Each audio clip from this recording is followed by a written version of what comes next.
Well, here we are, Gracefully and Frankly. I'm Erin Davis. I'm Lisa Brandt, and this is episode 181. Yeah, you had a hot time in your neighborhood there in Port Stanley, Ontario last week. Boy, you'll do anything to meet a firefighter.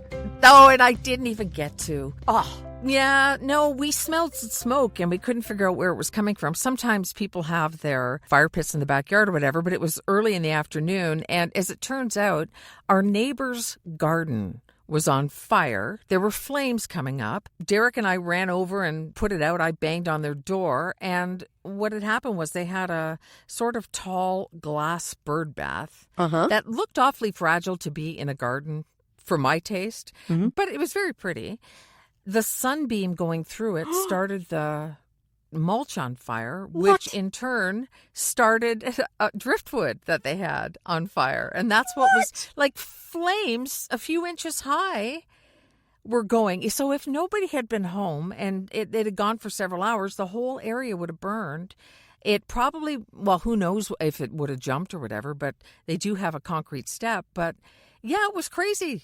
I've never heard of anything. And then I put something about it on Threads, and someone said, do you remember the walkie-talkie building in England?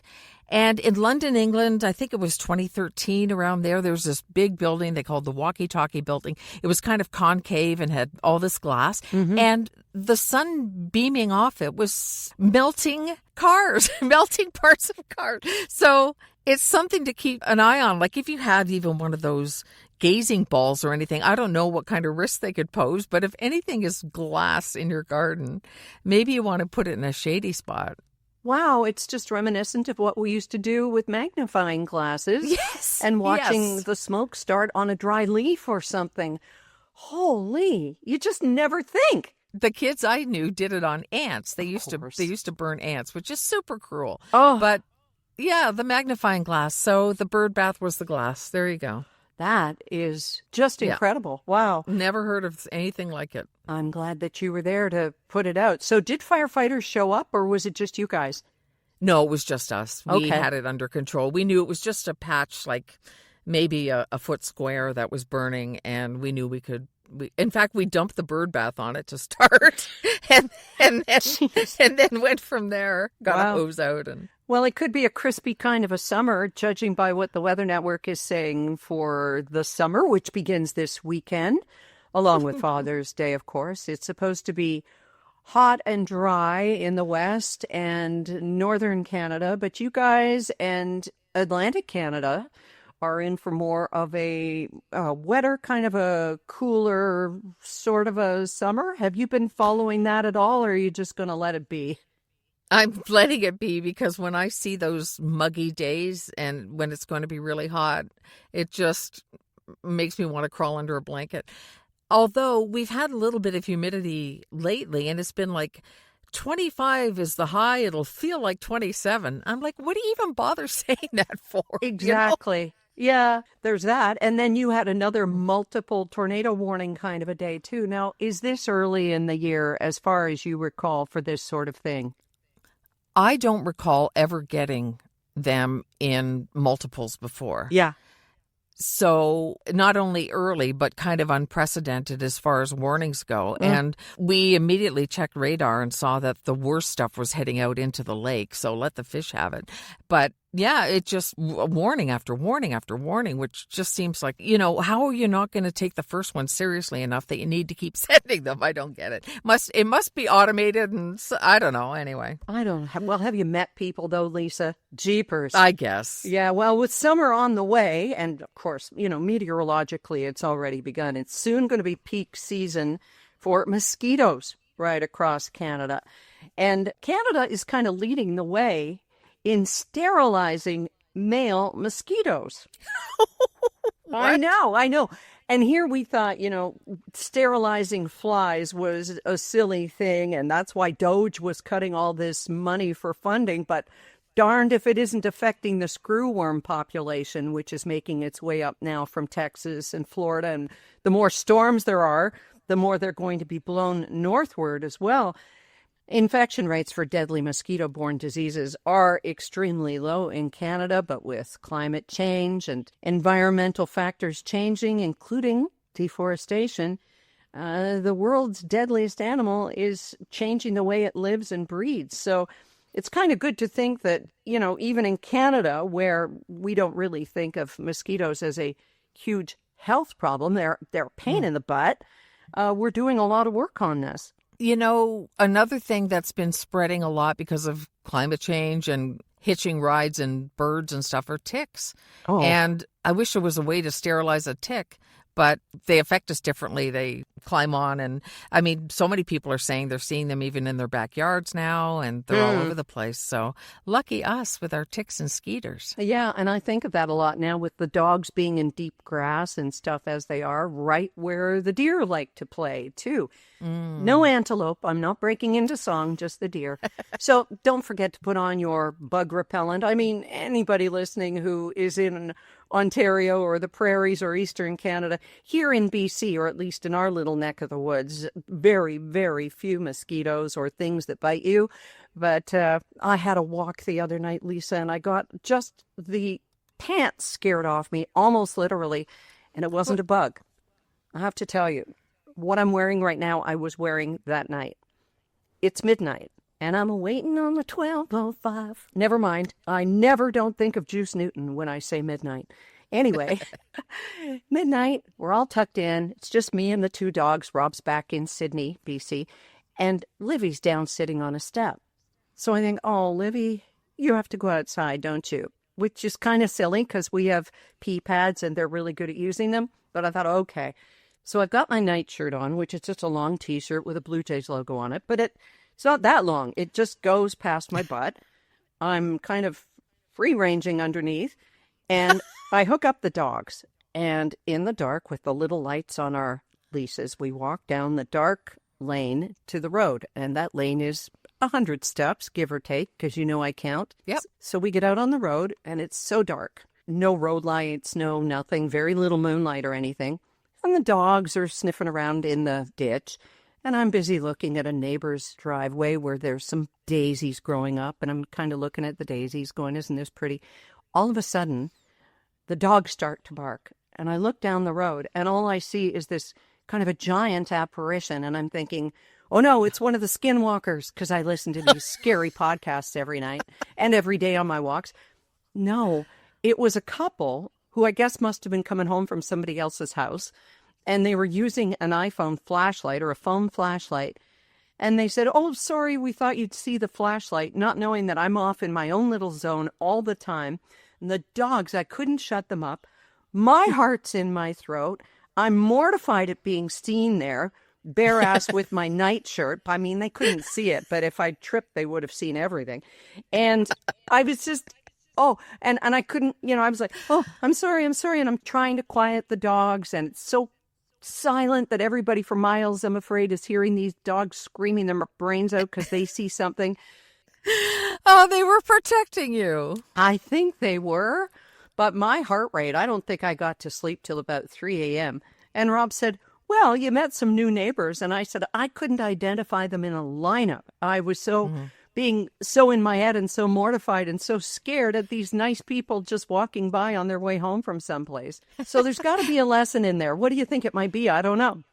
I don't know. Don't show them the full moon. I'm not quite sure.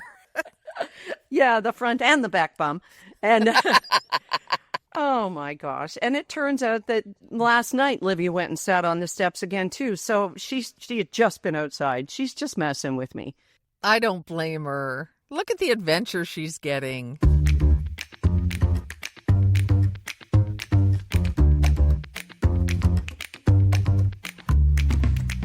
There's been a lot of news about drugs of late. Some really good developments, like that there might be a vaccine down the road that's going to get rid of your bad cholesterol once and for all, the LDL. I'm all in for that. That'd be great, eh? For sure, absolutely. But does that mean you can eat with abandon whatever you want? Well, I guess that remains to be seen, right? I guess it does. It's kind of like the GLP drugs. And I'm not sure if everybody knows what we mean when we say GLP. Rob always goes, well, what's that? And I said, well, Ozempic, Wegovy. It's just not part of his universe. But, GLPs. And of course, we're hearing more and more about these now. I think you still need a prescription. As far as I know, in Canada anyway, even though there are generics on the market, that's just the generic prescription drugs. So you do have to get a prescription, and like you have to convince, or if you're getting it for weight loss, you have to get a doctor who will agree with you that it's something that you need. If you are getting it for being diabetic, which is what it was originally for, then you'll probably be told it's what you need. But because the generics are on the market now, the original versions have come down. Mm-hmm. And so, like, in some cases, some people are saying it's $60 a month. Wow. Or 120 or 140, depending on what drug you get. And that's way down. Like, I remember people talking about $1,100 a month, $600 a month. So, yeah, they've had to. So the original manufacturers had to bring its price down to compete with the maker of the generic, now that it's sort of open source and somebody else can make a version of it. So that benefits a lot of people who want to go on it, because I don't care if somebody says they're just cheating or whatever. Who cares if they're getting healthier and they're feeling better and eating better, because these drugs affect the appetite. They are supposed to stop cravings. A lot of people need help with that. I get it. And it's not just cravings for food. A friend of mine has started just in the last couple of weeks. She says alcohol. She's not at all interested in that. And I don't know if it, lessens the desire to gamble or any of the other things that we can become addicted to. But this is sort of what we're hearing about, the unintended side effects. Pretty incredible, because that's something that, I have what's called food noise. A lot of people have it, where just out of nowhere, you'll just get this idea, and whether it's from conditioning when you're young or whatever, we could go on about that forever. But you just sort of get this little thought in your head like, I could eat a bag of chips right now, like out of nowhere. And then you start reasoning, well, I didn't have any carbs at lunch, and so chips would actually fill that. And then I could skip potatoes at dinner and blah, blah, blah, and start doing the food math. And oh my goodness, to get rid of that would be a dream come true. No kidding. Yeah. Now, another unintended side effect is that junk food sales have gone way down, which is, I guess, people not answering the call for the food noise. So that's kind of interesting. But there was a story in the Wall Street Journal and New York Times a little while ago that said that clothing stores are having to deal with this. People are bringing back clothes in droves, and not just the people who, wore a dress to prom and then want to bring it back with the sweat stains and just a little bit of vomit, and but want to bring back their clothes. It's people who bought them and then never got around to wearing them because they lost so much weight. So stores are really having to change their return policies, for better or for worse, saying, yeah, okay, we'll take these all back. I wondered too, though, Lisa, if it's kind of the Costco effect when it's finally hitting clothing stores where, yeah, we will take anything back, which we know Costco does almost without exception. Or the Amazon effect where people will buy, I don't know this manufacturer, so I'm going to buy it in an 8, a 10, and a 12, and then I'll just return whichever size doesn't fit. I have heard of people doing that, and that is so apart from the way I would ever operate. I don't get it. But I guess it's in-home shopping, right? And they're going to have to adjust to the way people are. I only understand bringing back something you haven't worn. So that's what we're talking about, right? Gosh, I hope so. Me too. Oh, my goodness. Now, Lauren's wedding dress, she ordered months in advance because her mother-in-law said, well, you've got to order it months in advance. And then she was on a vigorous weight loss program. She was exercising like crazy and working off more than she took in and stuff. And by the time her wedding day rolled around, we went to put that dress on her, and it was huge. She had this huge gap in the front and the back, and it didn't have any straps or anything. Never mind the fact that I laced it up wrong, and so the ties were outside the dress at the back. I don't know. I've never dressed a bride before. Right. But I mean, if she tried it on earlier, her dad could have taken it in for her. But we thought, no, we're not going to put it on until the wedding day. And the stupid thing didn't fit. So I bet this is happening all the time with GLPs and brides as well. Now, I was at that wedding. What did you do for a fix? We didn't. It was just kind of gapey in the front. I never noticed. Oh, you mean I can let it go? All these years later, I can let it go. Let's see, 13 years this month. Yeah, I can let it go. Okay. But thank you. No, but seriously, I mean, I never ever noticed that. And it's funny because there is a lesson in that in a way, because I'm sure, it was on Lauren's mind and on and on. And everybody just went, oh my God, here she comes. She's so beautiful. Nobody even noticed. So that's good. That's great. Probably would have been worse if I'd tried to stuff it. Like if I'd put in my rubber chicken cutlets and one of them made a run for it on the way down the aisle. Like it did on me in Colin's playground that day that I was playing in the sprinklers. Oh, God. Yeah. And let's remind people that was not real chicken. Okay. No, it was not. Would have created more of a stink than it already did.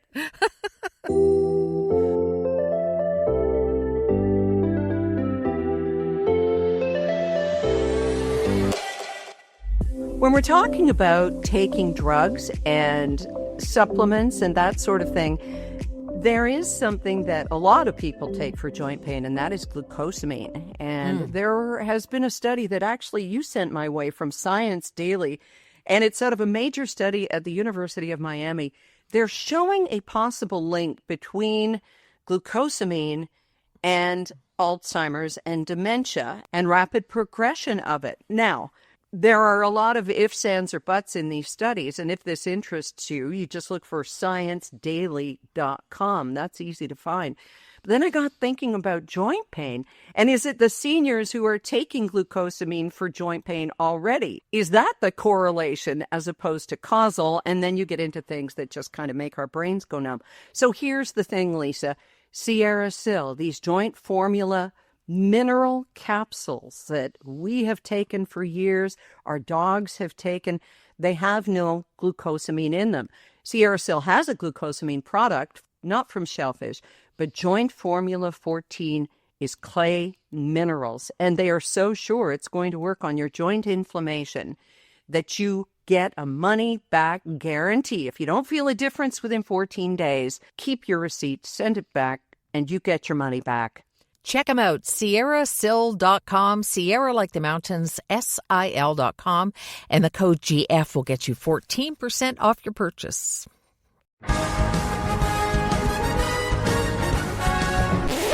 Oh boy, there are going to be some dads, some moms, some brothers, some sisters who are angry with the news that came down. It actually came down a while ago, but Tuesday it was confirmed just in time for us to be kind of over the NHL and the hockey season that no more NHL games on the CBC. Hockey Night in Canada, HNIC is RIP, baby. It's hard to believe because at our age, we've never known a world without Hockey Night in Canada. It was like, 1952, the CBC started televising. Yep. So 10 years before we were born, and it's an institution. So what's happening? Where's it going? Sportsnet. It's all going to Sportsnet. So as my husband asked, does this mean that people are going to have to subscribe to Sportsnet to watch hockey? They're going to be furious at Rogers. I mean, we're already all furious at our cable carriers and our telephone carriers as well. But yeah, not to have hockey on CBC, it seems downright unpatriotic. I don't know. Can Canada survive without hockey on our national network? I don't know. It's crazy. Everything is going to a subscription model. You have to pay for anything you want. It seems, of any value. Not this podcast, but so many things are going to subscriptions. So now you have to get Sportsnet in your package if you don't have it already. And, for goodness sake. Yeah, if we're wrong about that, we're happy to be wrong. But no, that's the way it's shaping up. It's kind of like when we want to watch the Blue Jays on a Friday night and it's on Apple. Oh, my God. It's just the worst broadcast team ever. Don't get me started on that. So we need a little something to lighten the mood with Father's Day coming this Sunday. What do you got for us? I've got my husband, Derek. I asked him to give us some of his favorite dad jokes. Oh, good. Now, I'm not sure why he sounds like this. I think he's mildly embarrassed. Oh, well, okay, let's just kind of recap. Usually when you're talking about Derek, you have him saying, well, I think the neighbor's garden's on fire, or something. I mean, you do. Why would you want to do that? You've already got 2 pair at home. This is how we all talk about our partners and spouses, no matter their sex, no matter how... Right. what they actually sound like. And you know, one of his go-to, like he gets hired a lot to play old cowboys and that very low kind of Sam Elliott thing. And I don't think he sounds like that here. But anyway, here you go. Let's hear his favorite dad jokes. Did you hear about the guy who got hit in the head with a can of soda? Well, he was lucky it was a soft drink. If 2 vegetarians get in an argument, is it still called a beef? Oh. Why are fish so smart? Well, they live in schools. Where do boats go when they're sick? To the dock. Oh. Did you hear the one about the roof? Never mind. It's over your head. What musical instrument do you find in the bathroom? Tuba toothpaste. Ow. And there you go. Well, you know, thank you, Derek, for that. Thanks for the dad jokes. You know what, Lisa? Between you and me, I would rather hear Sam Elliott in the bathroom. Sorry. No, I would rather... No, I don't want to hear Sam Elliott in the bathroom. Oh, okay. In the bedroom, then the Derek with his dad joke voice. Well, who wouldn't? Thanks, Derek. We appreciate it. We appreciate you. And happy Father's Day to anyone who is remembering their dad and who may have a dad who listens, too. We appreciate that. You can be an honorary queenager. And, you know, being a queenager can sometimes get you discounts on things like, oh, I don't know, pillowcases, eye masks, sheets, pillows, all from the wonderful duo of Kathy and Kim at Envy Pillow. And you know, guys love a comfortable pillow. So why shouldn't they have one as well? Rob does. He loves his Envy Pillow. Derek does as well. He really loves it. He loves the support it gives him, and it's his go-to pillow. Check out all of the offerings they have, why copper is so important, why every type of silk isn't created equal. And you can do that at envypillow.com, envypillow.com. And the code GF gets you 10% off your purchase. And that's why we don't have to charge you to listen to Gracefully and Frankly. Honestly, we should pay you. All right, I'll start writing checks. Do people still take checks? Yeah. Buy me a coffee, Lisa. You just go to the gracefullyandfrankly.com website, and there's a little coffee down on the left. You can buy me a coffee, and I'll buy you some, too. Can I tell you I am the worst present giver because I have bought you something that I found online for the happy birthday of your book on June 25th. And I can't tell you anymore except that I'm so excited for you to open it. Oh my God. Now I'm very excited. I love surprises. Me too. So exciting. Me too. Yeah. Well, thank you. I got to tell you, I bought Lisa this blingy bracelet that I saw. I really liked it. And I send her this bracelet, and it's little straps of beads and leather and a heart. And you didn't know who it came from. Right. I didn't know who it came from. Yeah. But it wasn't you. It turns out it was me sending it, but it wasn't you. And I love our friendship because Lisa went, was that you? And I said, yes, I saw this. I love it. And you go, well, you know what? It's not really me. So you gave it to me, and I like it so much I bought 2 more. Yeah, and I didn't want you to never see me wearing it. I wanted to wear it and all that kind of thing. But it just, a little shiny for me. But it looks great on you. It totally suits you. Thank you, especially out on my dog walks with no underwear and just a nightshirt. Oh, but look at the bling. Yeah, okay. So yeah, blind them with the bling. Yeah. That's what I should do. Sure. No, but this thing, you're going to take a picture of it and we're going to post it when you get it. I'm just very excited, and I don't know when it's coming because It's not one of those things where they say, yeah, within 2 days. So you're going to have to wait for it. And next week, Christmas in June, June 25th, Lisa's newest book will drop. And it's a great summer read. And I can't wait to talk about it next week. Okay? Oh, thank you. Okay. Yeah, it's called Little Voices. And everybody's been asking about the paperback. And the paperback will come out lickety-split. Somebody who was helping me with the production of the book quit suddenly. So I've been in a little bit of a scramble behind the scenes, but I think it's all going to work out. Excellent. Looking forward to Little Voices, and people can pre-order it. Go to gracefullyandfrankly.com and there will be a link there, right? There will now. Yes, there will. Jeez. Do I have to do your marketing too? You do. Yes. Well, as we roll on through this episode 181, it is time for This Week in Totally Stupid, eh? Or... Quiz. Oh, my God. So Canadian, eh? I know. It should almost wait for another week so we can celebrate Canada Day with it. But a man in Northwest Territories is facing criminal charges after allegedly kayaking while drunk. Now, I think that sounds kind of responsible, don't you? I mean, the guy wasn't driving.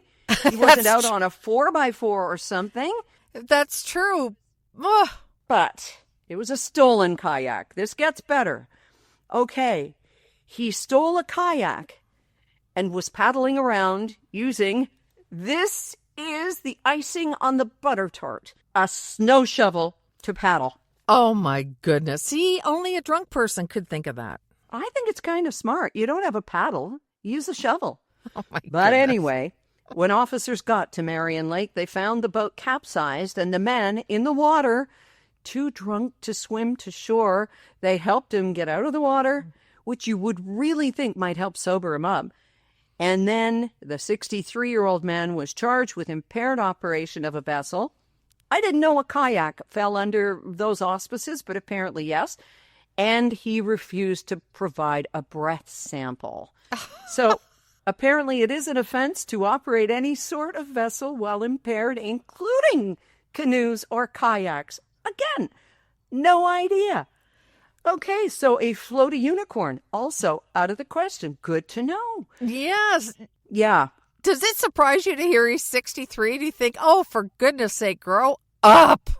That falls under old enough to know better. But on a serious note, of course, you are putting the first responders at risk here. Yeah. And everybody involved. Too drunk to swim. That is drunk. Holy. And on that note, which of course makes me think of Kevin O'Leary for absolutely no good reason at all. Ew. Ew. Yes. Ew. I guess we shall wrap up this episode and wish you a great Father's Day summer solstice, which is coming. Thank you. Yeah. And to you as well. Mm-hmm. And we will talk to you again next week. Don't forget, visit our Facebook page, Gracefully and Frankly on Facebook. We post all kinds of stuff, including your blogs, my blog, and neat memes and stuff that sometimes you share with us. We would love to hear from you, too, with a voicemail. You'll find it at gracefullyandfrankly.com. Just go to the little microphone. And thanks for supporting Envy Pillow, Sierra Sill, and Lisa and me. I'm Erin Davis. I'm Lisa Brandt. Say hi to your dad for me. Oh, yes, indeed.